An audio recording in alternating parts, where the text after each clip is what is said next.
If you ever feel like everything you do is not quite good enough, you're not alone. And the culprit might be perfectionism. We're figuring that out together. Welcome to Humans Forward, the show that makes being human feel a little less complicated. I'm your host, Gentry Lusby.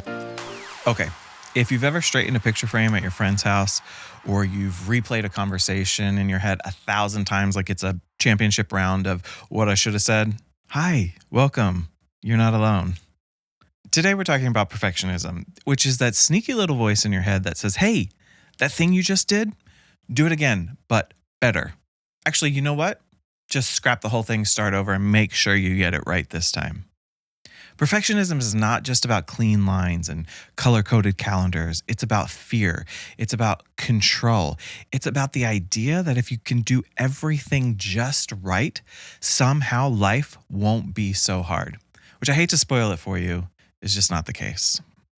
And listen, we all have that one friend who turns choosing a restaurant into a full-blown investigative report in pursuit of perfectionism. And it's like, it's tacos, Jessica. Just pick a place with free chips and salsa. So today, my friend is helping us figure out perfectionism, where it comes from, how it holds us hostage, and maybe, finally, how to let it go. Or at least loosen our grip on it a little bit. Welcome to Humans Forward, Emily. Thank you. Thank you so much. It's so good to have you here. I'm so excited to have this conversation with you. I tell you, I've been looking forward to this so much because this is such an important thing to talk about. Yeah. And we don't talk about it enough, I don't think. Yeah. All right, Emily. So before we get into more of the deeper conversation around perfectionism and hearing some of your story and your experience, we're going to play a little game. I'm calling it Love it. Perfect or Pass. So here's how it works. I'm going to give you a scenario, just an easy scenario, and you have to tell me if doing that scenario, it has to be done perfectly, or if this is just something that you're like, whatever, pass. Okay. All right. Okay. You good? You ready? Yeah. All right. So here you go. Wrapping a birthday present. Perfect. Perfect. Really? Are you like the corners have to be tight and crisp and all that? Oh, yeah. Yeah. So we have to curl the ribbon and yes. All right. Sending a confrontational text message. Perfect. Okay. All right.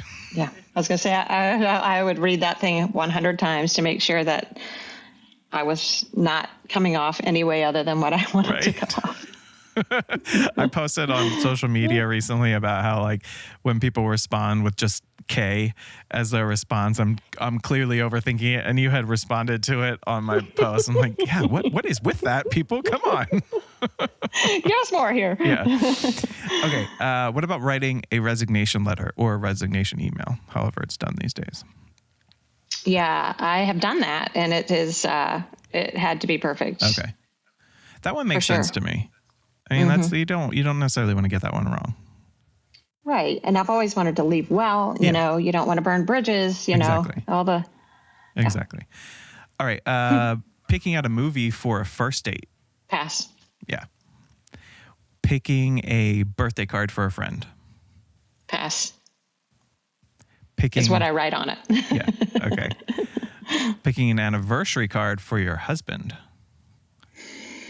Perfect. Oh, yeah? How long have you been married? 35 years. That's amazing. Congratulations. Thank you. Cool. What about loading the dishwasher? Perfect. Okay. I have a system. Okay, me too. I saw a meme one time good system. that was like, there's two people in every relationship. The one who just throws everything into the dishwasher and the one who meticulously has their system for how if you don't put it in right, then things aren't clean. It's true. And you don't get as much in there. Exactly. It's got to be perfect. You got to max that baby out. Here we go. Folding a fitted bed sheet. Pass. Is there a perfect way to fold a fitted bed sheet? I'm sure Martha Stewart says there is. For 35 years, I've been looking for that perfect way, and I have not yet located that system for myself. So I just roll that thing up and tuck it in and do my best. That's like my wife. I actually do fold fitted sheets, not meticulously, but when I was first living on my own back when I was 19, I was just like, how on earth do you do this? So I asked someone, she she was older and wiser than me. And I was like, there's got to be a way, right? And she showed me her method, and I've used it ever since, and it works to fold a fitted sheet. Sometimes it looks like a disaster, and sometimes it's beautiful and nice and stacks right in there with the other one. All right. Cooking dinner for your in-laws. Perfect. Okay. What about cooking dinner for Oprah? Oh, I mean, perfect. I feel like I might cater that one out. Yeah, exactly. I might hire my son too. He's a really good cook. Oh, all right. What about singing karaoke? Okay, I'm overthinking even my answer for this one. What is going through your head? You have to tell me, because that was quite a pause. I don't even sing karaoke because it has to be perfect. Well, there you go. All right, so perfect. It has to be perfect. So I pass on the idea of karaoke because it has to be perfect. Got it. All right, this last one is specifically for you. What about writing a blog post? Pass at this point. Oh, I have no right to be proud of you, but I am so proud of you for saying that. Thank you.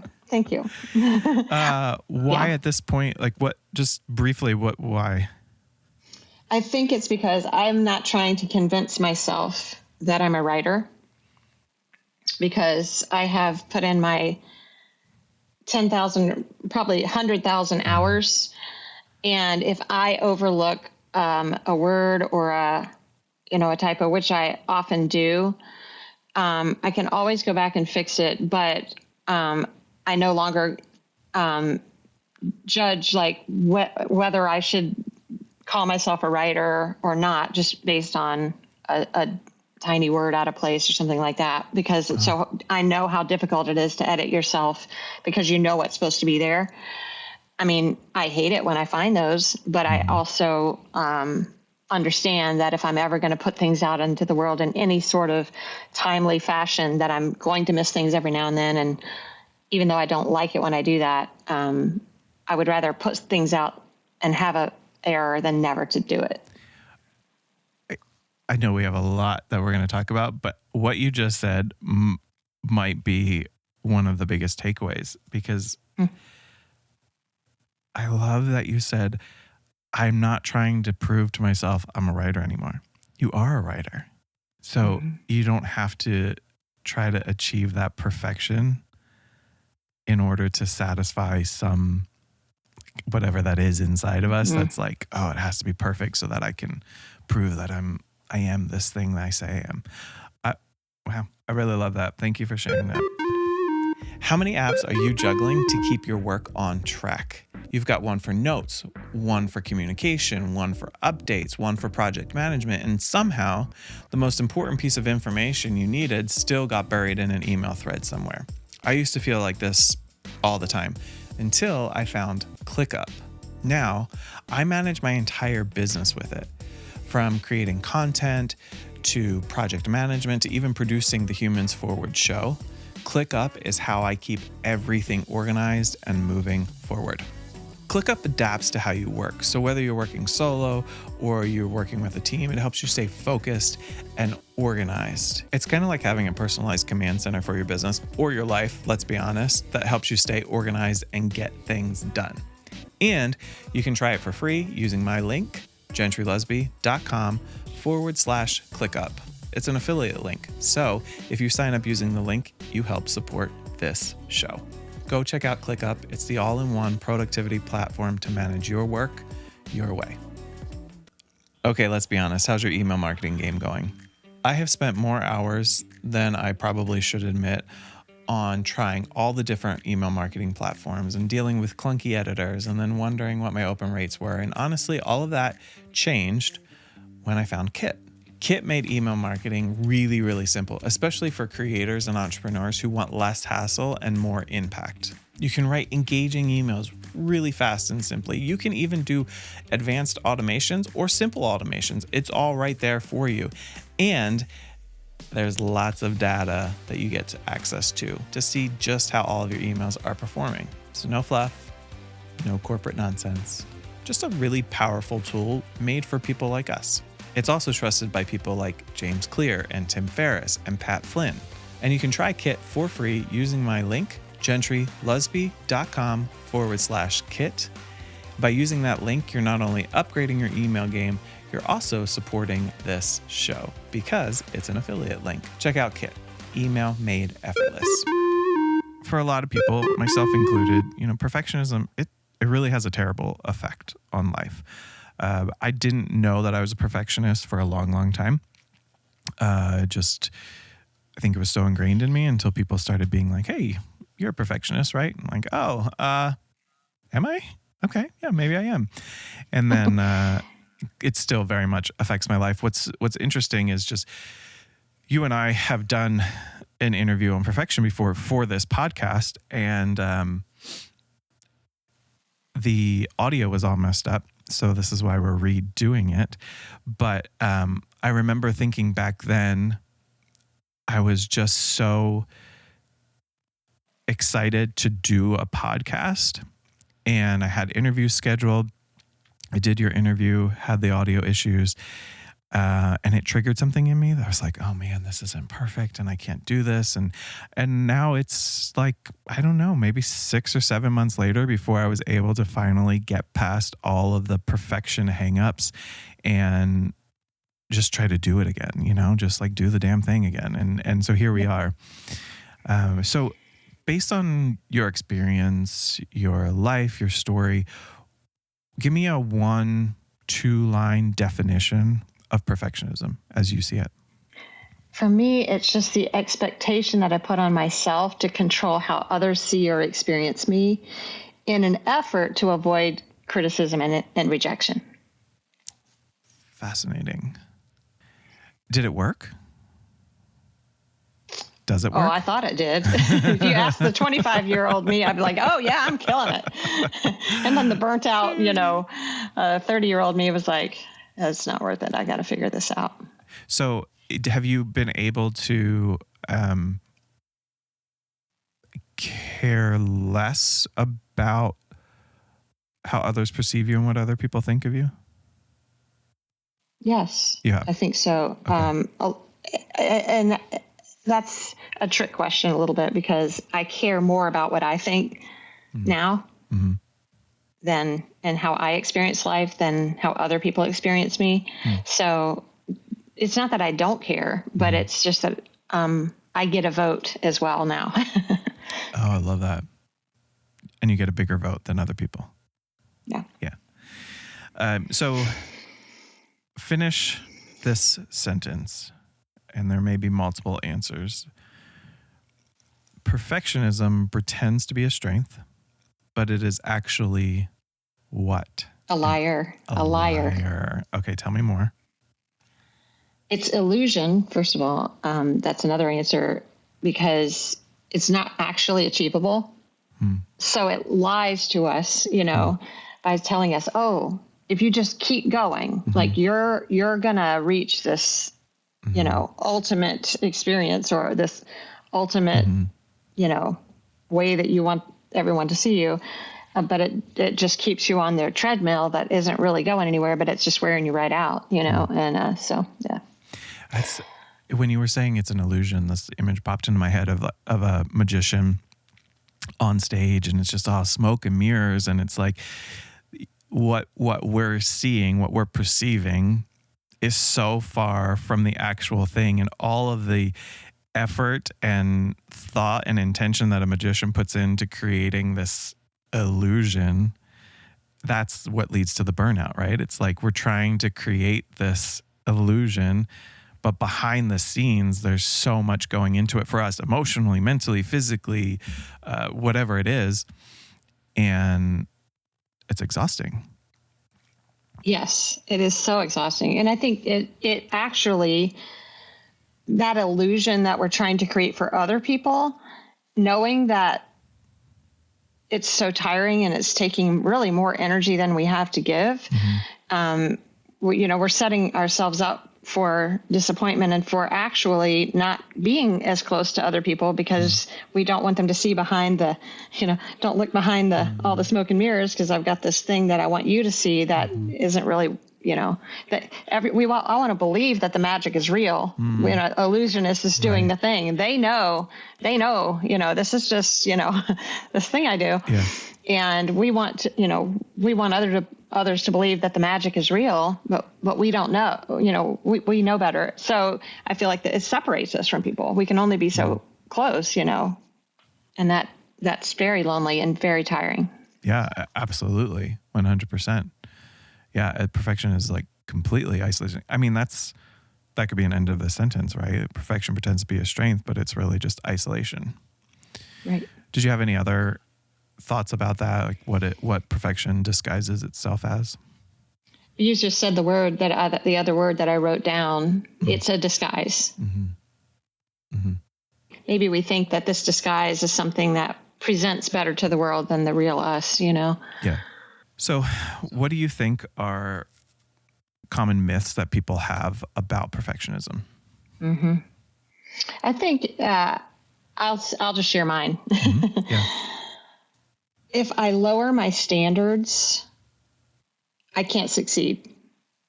If I lower my standards, I can't succeed. Okay. Like I have to be perfect or perceived as perfect, or I'm not going to be trusted or seen as successful or, to be chosen to, do things that I think give me worth, So yeah, and that's the other myth, if I do everything perfect, then I'm worthy of, relationships and success and, the life that I want, Do you think that the majority of people would share that idea about perfection? Yeah, I know a lot of people that in my life do because we talk about it, Yeah. I'm not sure everybody overthinks it like I do, but I do believe that it is a common struggle for a lot of us. Yeah, for sure. So while I was researching for this episode, I learned about something called the 3 phases of perfectionism, which you've kind of actually hit on a couple of them. But have you ever heard of that? The 3 phases. I had not. Okay. I enjoyed reading that part of your research. Okay, so the 3 phases or 3 faces of perfectionism. It's self-oriented, which says I have to be perfect. It's other-oriented, which says they have to be perfect. And it's socially prescribed, which says people expect me to be perfect. I had never heard the distinction between the 3, and I think for myself, there's a little bit of all of it. Mm-hmm. You've kind of shared how, in what you've shared, you've kind of touched on all of those, but which of those 3 do you think you have struggled with the most over your life? The self-oriented is probably my go-to. Convincing myself that I'm worthy, and part of that too is an avoidance of criticism or rejection.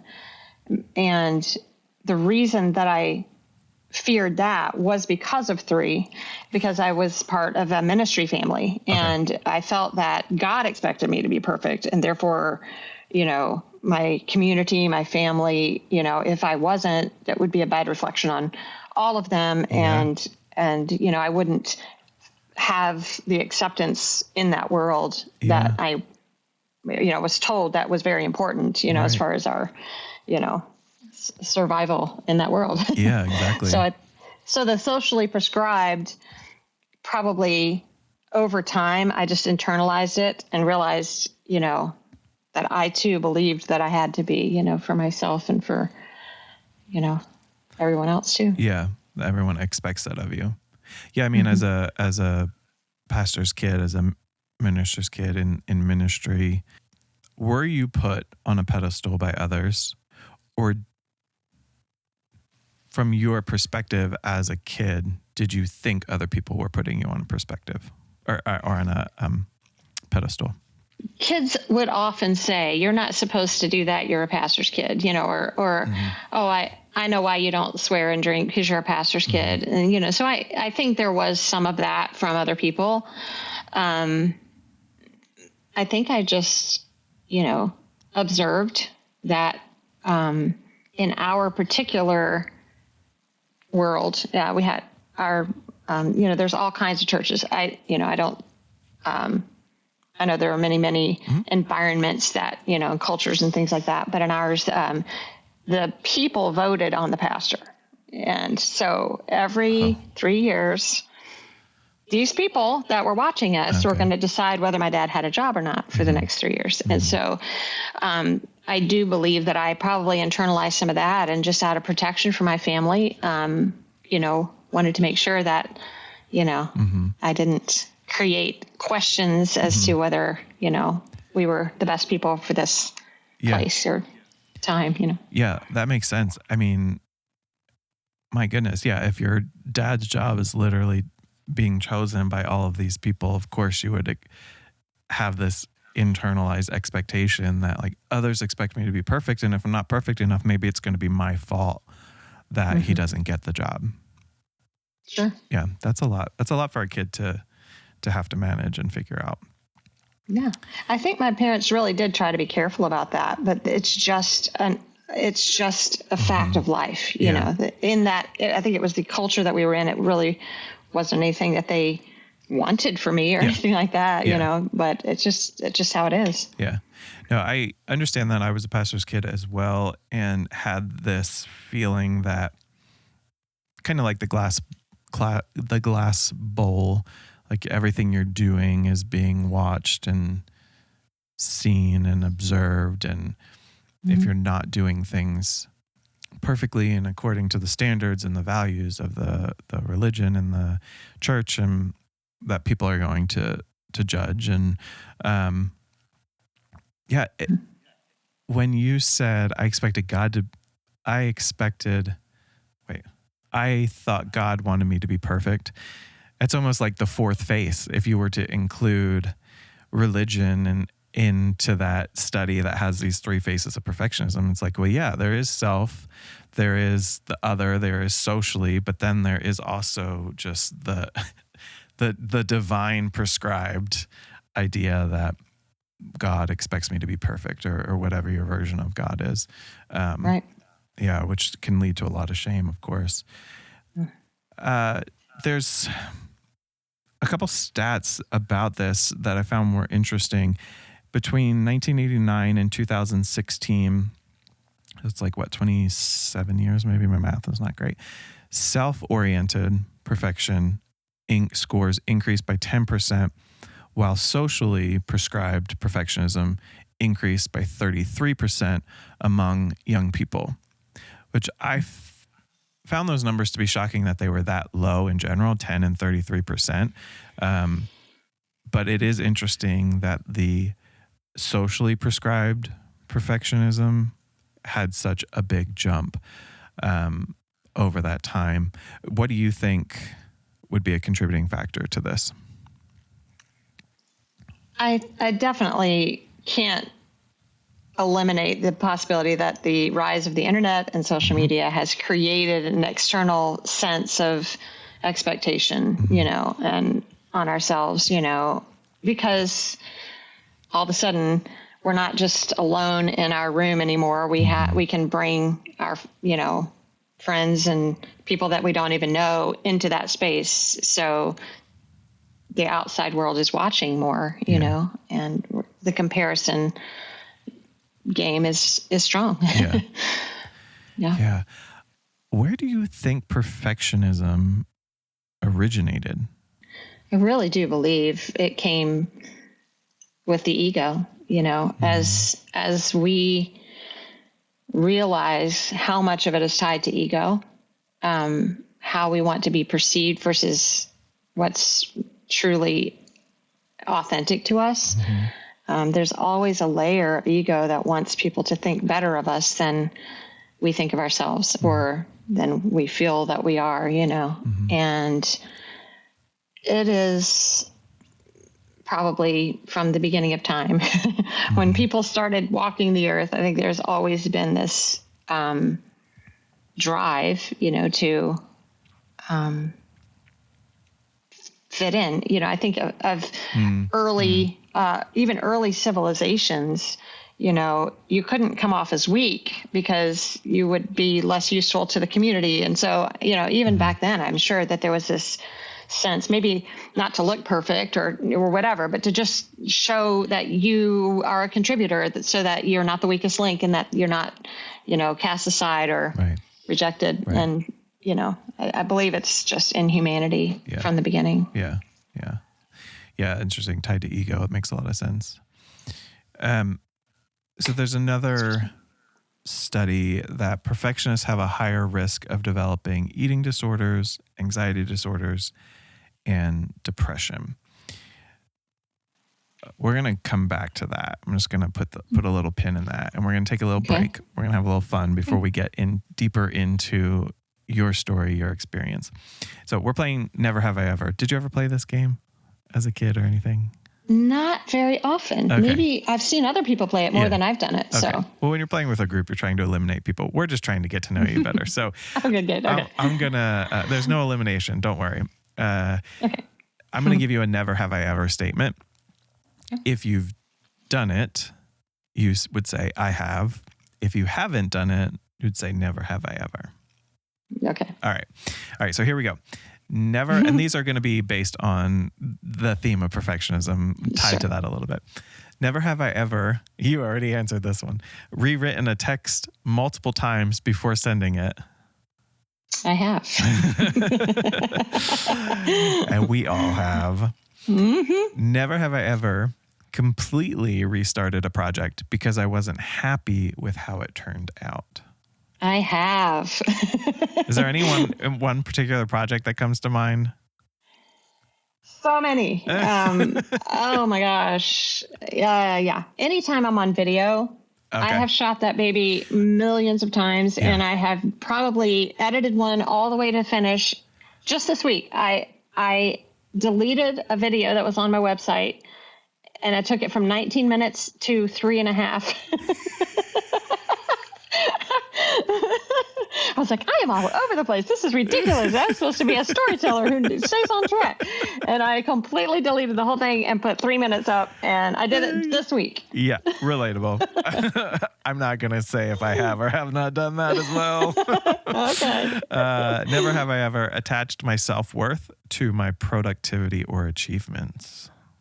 Oh, I have all the time. Yeah. Never have I ever felt physically uncomfortable seeing a crooked picture frame. I have.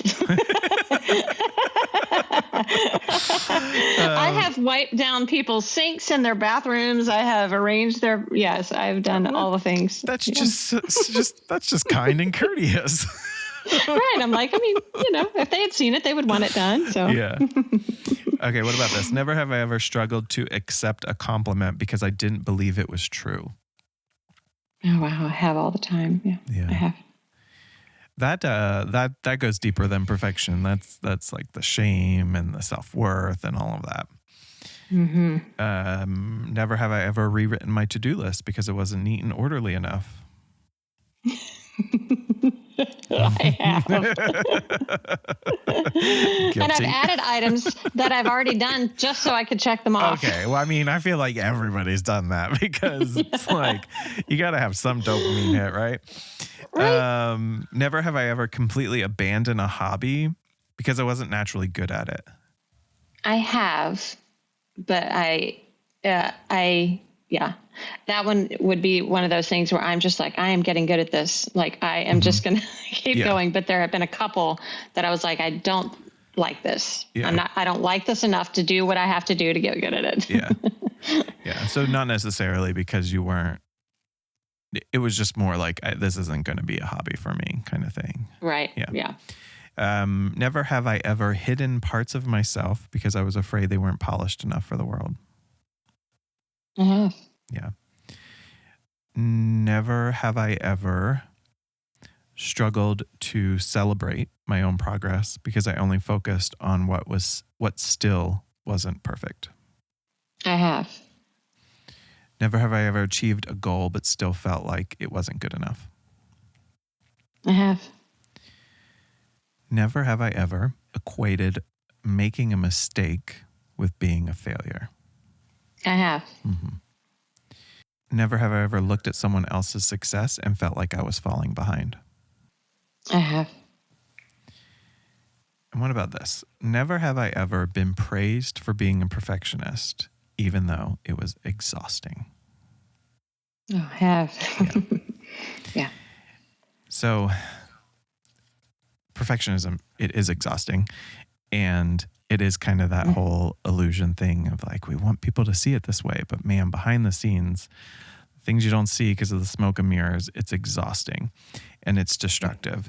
So I want to go back to that quote that perfectionists have a higher risk of developing eating disorders, anxiety, depression. And I want to hear more about your story and how perfectionism started for you, and then your eating disorder from earlier in life, and how that may have played into perfection, self-worth, and all of that. The journey of perfectionism for me probably is, I'm learning at 55 now. I'm learning that so much of my perfectionistic tendencies were intertwined with neurodivergence. And with masking how hard some things were for me, that made things even more exhausting because I didn't want how my brain works and the speed at which it works to reflect poorly on me for some reason or disappoint anyone or whatever. So things that would take me 3 times longer to do, I never wanted people to know how long and how hard and how many nights I worked through the night to get something to the point where I felt like it was ready. And I didn't realize that I was masking neurodivergence. All I knew was that it's taking me so long to get this thing like I like it and want it, and like I want it to be seen. And I didn't realize that my brain was really, having to work really hard to focus and to do that thing.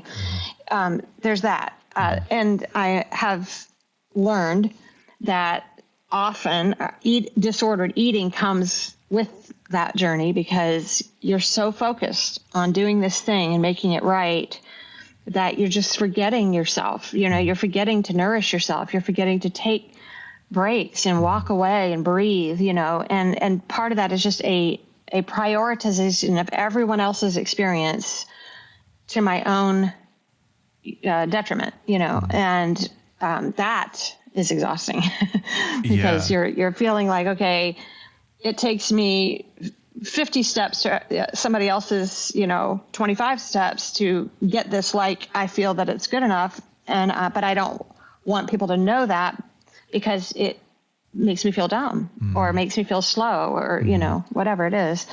And so there's, it's all tied into that. The anxiety, like I didn't even identify it as anxiety, I just figured everybody stresses out before they, turn in an assignment or, I figured everybody, does not. I probably knew that everybody didn't work through the night to get certain things done. But I could not figure out how to start it early. Like my brain could not, like even science fair projects. I remember, looking at the syllabus and trying to think of something that would work. And my brain could not come up with it until like a couple of days before the thing, and it's that dopamine, that you need to like get behind something.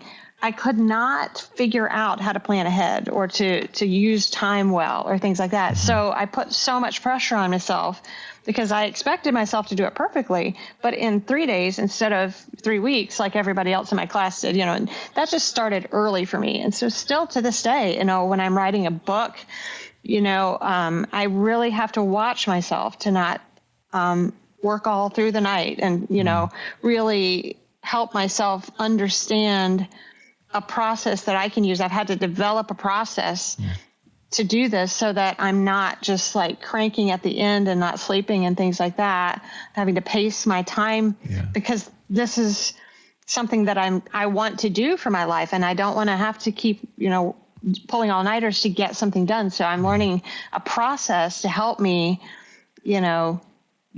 not hurt myself or,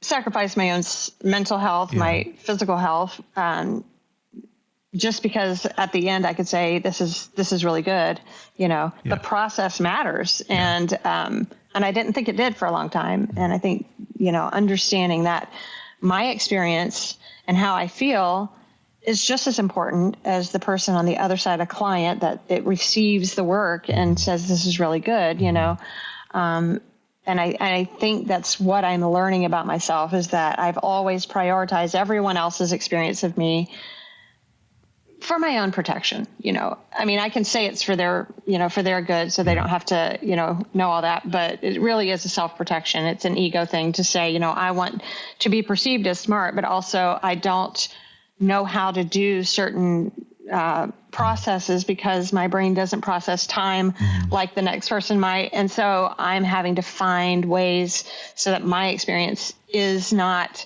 miserable in order to give somebody else a wonderful experience of having their book done or whatever the project is, Yeah.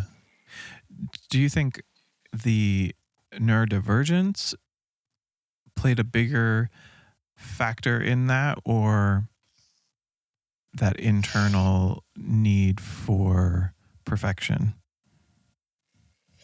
It's hard to unwind the two for me because the perfectionism has always been there since I can remember. Like lining up like when my mom asked me to clean my room, I would line up my toys and, things like that. The perfectionism is there. But I also know that my mother, she was a self-proclaimed but never diagnosed officially OCD. She's just you could eat off of her floor any day of the week, and so that was the standard in my mind.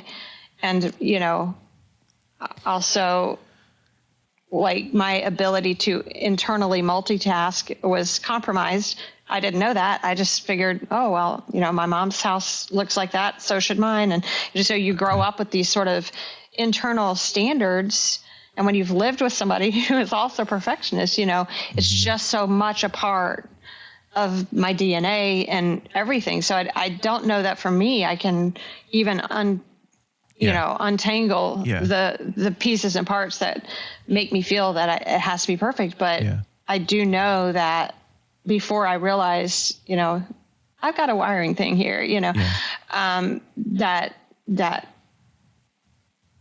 I processed perfectionism as a priority regardless. It doesn't matter. It didn't matter at that time. It does to me now more and more, but I have to consciously remember that my mental and physical health is as valuable as the final product.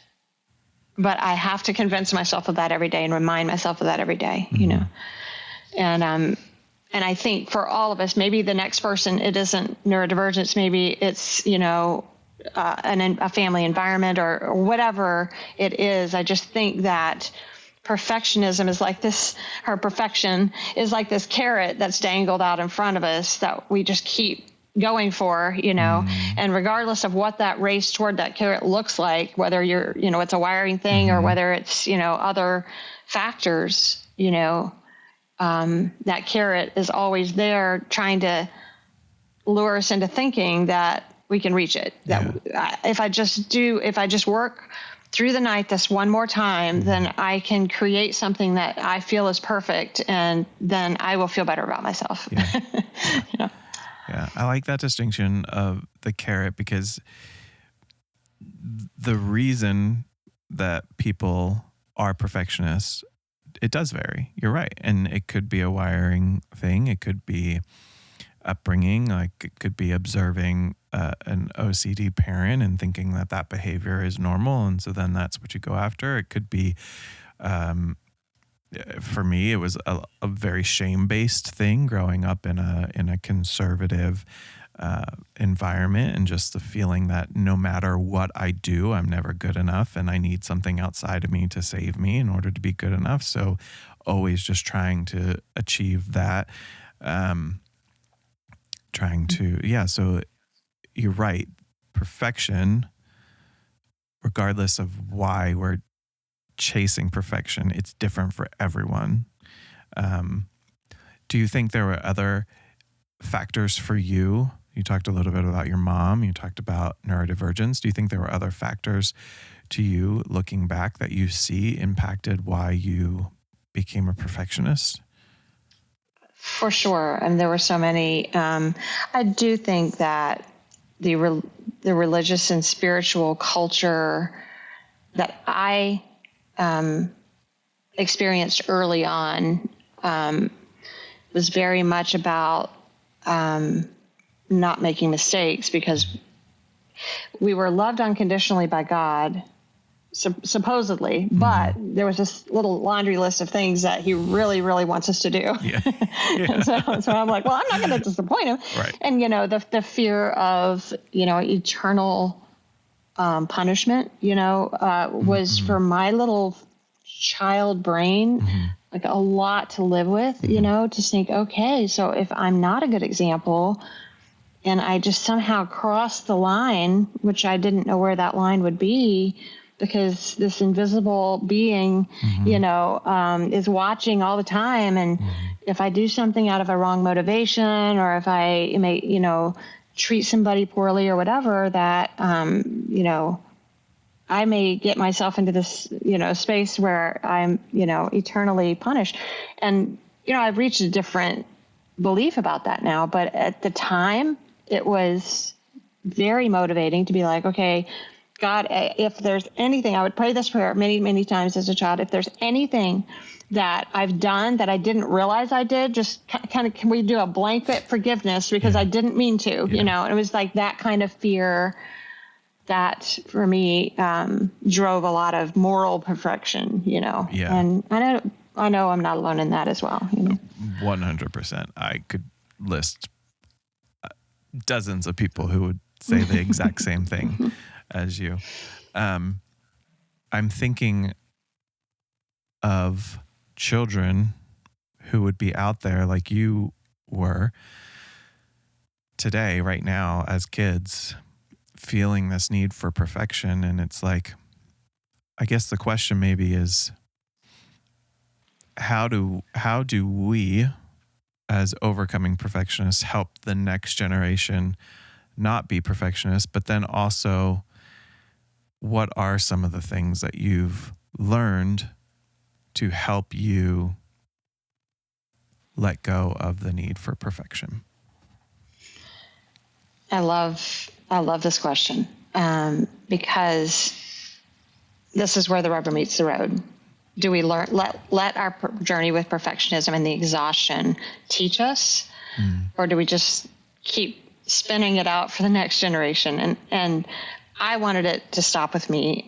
Both of my kids are perfectionists, but we talk about it. It's a conversation. I'm always saying, perfectionism, is the lie that you think that, you have to live by, and we talk about it.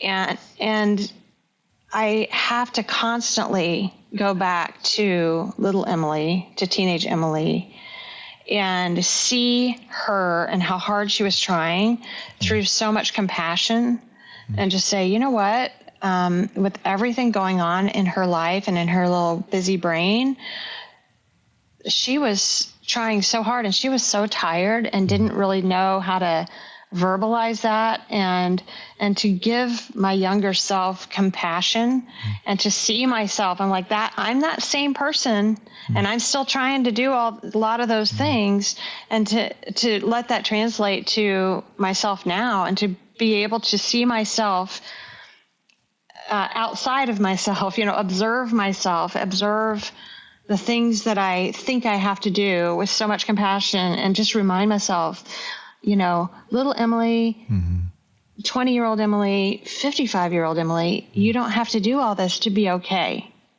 and to be the best human that you can be. You don't have to do all this. And it takes some convincing, because, lots of versions of myself are saying, well, that's nice, but, you haven't lived my reality. You don't know how it felt to be criticized for who I am, you know, and to be able to look at myself and what I've accomplished in my life and to say, you know, good job, but also your experience matters too. And when you're tired, you get to rest, you know, when you feel overwhelmed, you get to tell your kids, hey, you know what? I'm really struggling right now because I've got this expectation that our dinner needs to be perfect.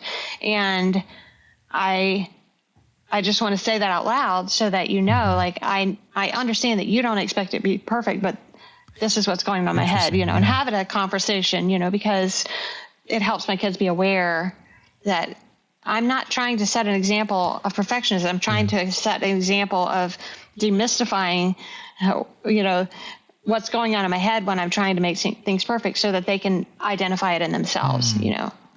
Man, that's really good. It's almost you're normalizing expectations and even normalizing perfection, not being perfect, but just normalizing like, hey, these are very real thoughts and things that are going through my head. That's powerful. How do your kids react to that? I think they feel seen when I am able to have those conversations. And, you know, my kids have very different personalities. I have one that's just an open book and every thought and feeling is, you know, shared. And then there's one that's, we have less of those kinds of conversations, but when we do, the impact is very deep, you know, because I think, you know, there's a real thoughtfulness around those conversations with one of my kids, and then the other, you know, there are more words shared, you know. Yeah. So is self-compassion the biggest thing that you've experienced as far as helping yourself let go of and get past the perfectionistic tendencies or this desire for perfection? Oh, I still desire perfection. All right. Okay, but see, I just don't want to wear myself out about it. That's like, I love that because so do I. Yes, but at what cost? And that is the question, you know. Sure, I want dinner to go great. I want the book to be perfect. I don't want there to be any mistakes on my Substack, you know, but also at what cost? And that's what matters to me now, you know, that the cost matters.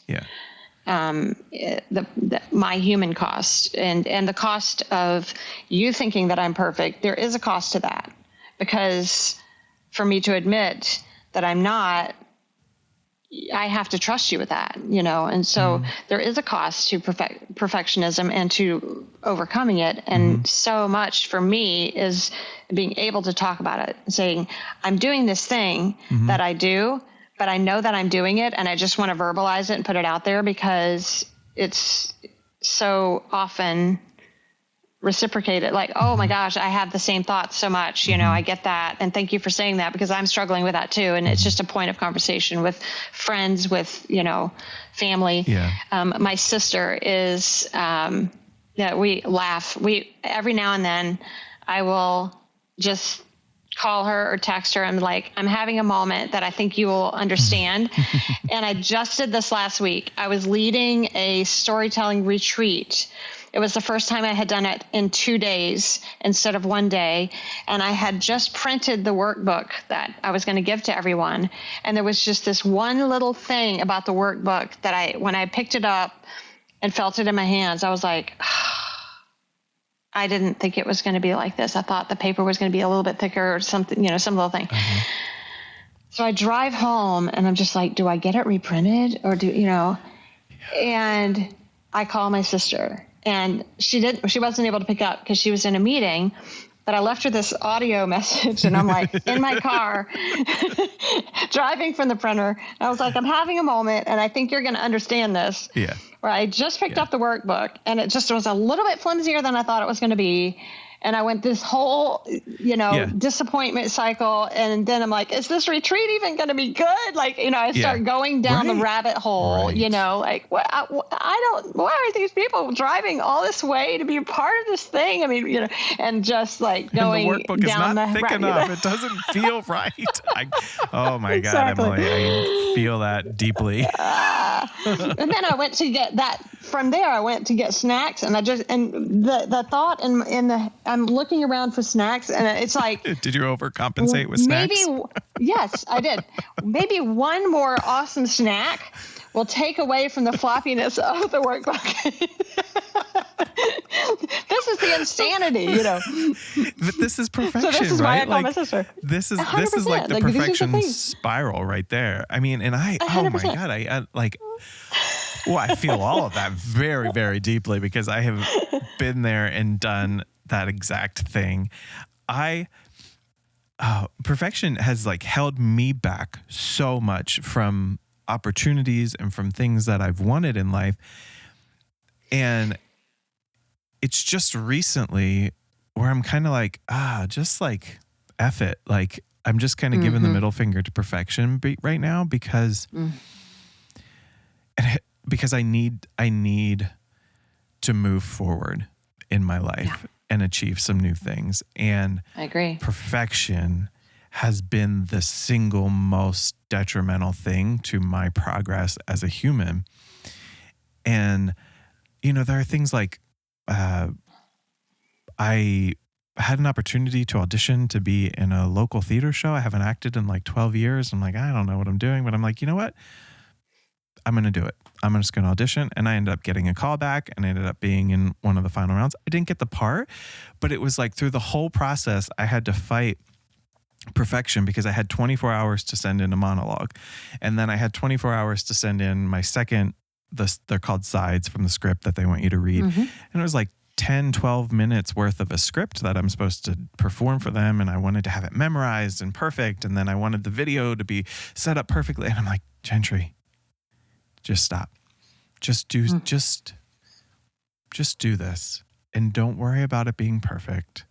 And don't worry about it not coming across right. Like you can only do so much to control other people's experience of you.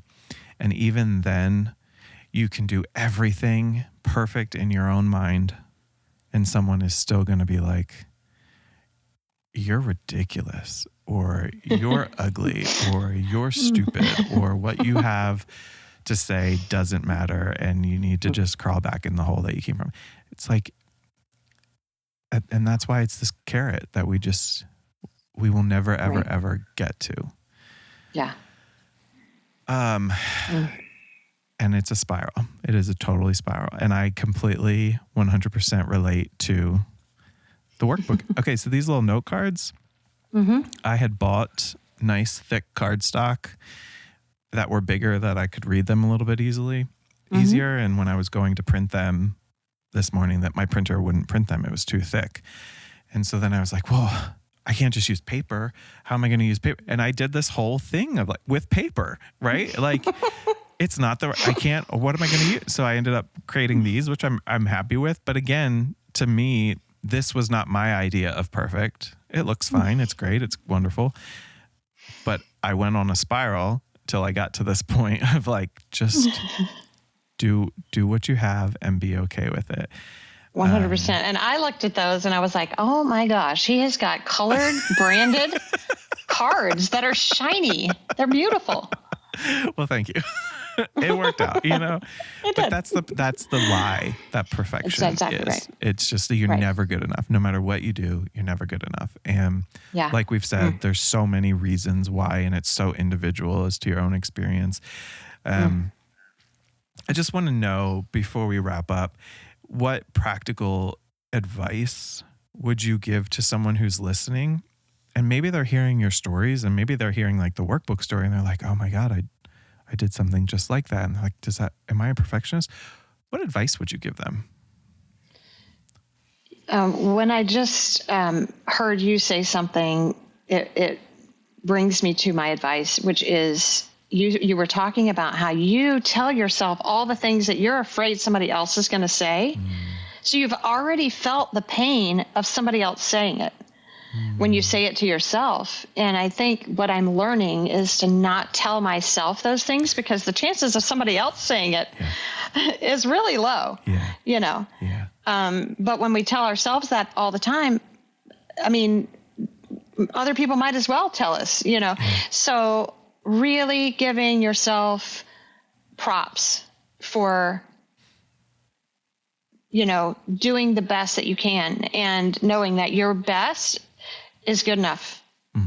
And sometimes your best looks one way, and the next day you're more tired and your best looks a different way. And both of those things are equally valuable. And to understand that and give yourself the opportunity to change the bar for yourself based on how you're doing and your time that you have and your, you know, your circumstances, and, you know, and don't qualify it to other people. Well, these cards aren't really as strong as I wanted, because when I set that workbook around and people arrived and they had a workbook in front of their desk, you know what they were saying?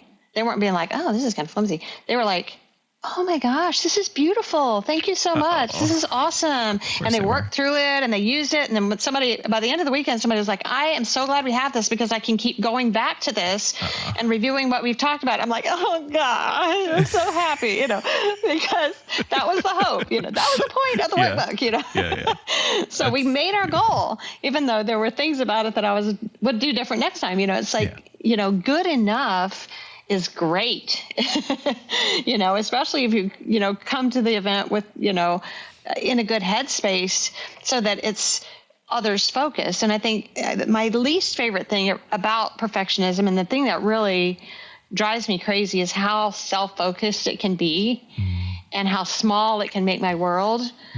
And it keeps me, just like you were explaining with the audition, you know, it keeps me from doing things, brave things, or potentially keeps me from doing brave things, because I'm already telling myself all the criticisms, you know, and I'm learning to see every opportunity as an opportunity to be brave, and doing something imperfectly doesn't mean it's not worth doing, you know, and that is a message I just didn't believe for a long time, you know. And once I did a couple things imperfectly, because is anything ever perfect? You know, I mean, we really have to eventually, when you just get tired enough, you know, you have to just succumb to the fact that my standards are going to be pretty difficult to meet or exceed. But the things that we miss out on when we just take ourselves out of the race because something isn't perfect, you know, those are things that could be life-changing and confidence building in ways that, you know, we can't predict until we do it, you know. And I even starting a business and, you know, trying to find those, like, what is the next path? Like, you know, it's changing just like we are. And as I grow, you know, things shift, and to know that I can trust myself to ride the waves as long as I know that there isn't one way that's the right way, you know, that there could be many, many options that are going to bring myself joy and, you know, enhance other people's lives or whatever, without them having to be a certain way, you know, and just being open about what does this need to be, you know? Yeah, that's so many powerful little nuggets in there. As you said, there is no perfect. So who's setting the bar, and right. and where do we go with it, you know? You answered my final question for you, which was, do you think good enough is good enough? I'm learning to. Yeah. I'm learning to. Yeah. I love it. You said good enough is great just a little bit ago. And I was like, I love that. Good enough is great. All right. So we're going to end with something called What a Time to Be a Human Awards. Just a fun little way to wrap things up. And the way it works is I'll give you an award category, and then you get to pick someone to win that award. They can be someone you know. They can be dead. They can be alive. They can be famous. It's up to you. It can be funny or it can be serious. So, are you ready to give out some awards to some amazing humans? Yes. All right. Your first award, most likely to keep showing up even when it's hard. This would be my husband of 35 years because he's still here after 35 years of living with me and that's great. So forth. All right. What about most likely to make someone feel seen without even trying? I have recently been reminded of this person. There are so many, but Larry Mitchell was one of my first bosses, and we met under circumstances that I wouldn't recommend, but he has been that person that just, he can see you in a room, and I love that. Yeah. Okay, the Done is Better Than Perfect Trailblazer Award.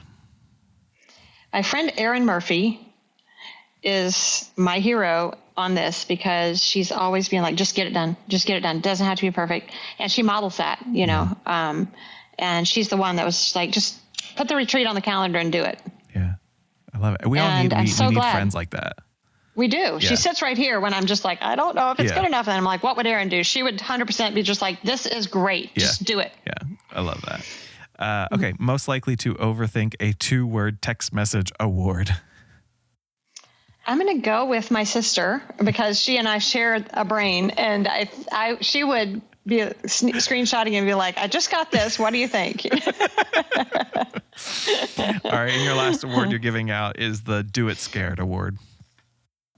This is going to be so egocentric, but I'm going to give this one to myself because I am always so scared to try stuff. And I am so glad that I did it scared, you know? Yeah. And I'm so glad that you gave yourself that award because we're talking about perfection and how perfection is just this idea of like trying to control what other people perceive you as. And it's so much fear and there's so much ego. And it's like, no, like if you did it scared, be proud. And I love that you gave that to yourself. Love it. And also no one else knows how scared you are. So I don't know. Other people might be scared. I just don't see it, but I know how. True. You know what's going on. For sure. Yeah. So Emily, any last thing, if there was one thing you wanted people to remember or take away from our conversation? Your experience of life matters. And if you are wearing yourself out because you're trying to avoid criticism or you're criticizing yourself before something's even done or after it's done and printed and you're on the way home, there is so much value in you experiencing life imperfectly. Love that so much. Emily, thank you for being on Humans Forward. Thank you so much for having me. I love talking to you, Gentry, and this is always such a joy to talk about something that I still wrestle with. Yeah. Thank you. Yeah, me too. Thank you. I enjoyed it. Thank you for watching and sharing this episode. Click the link to watch last week's episode where we take a deep dive into grief, especially grief caused by infertility with my wonderful wife. And be sure to hit that subscribe button so you never miss another episode.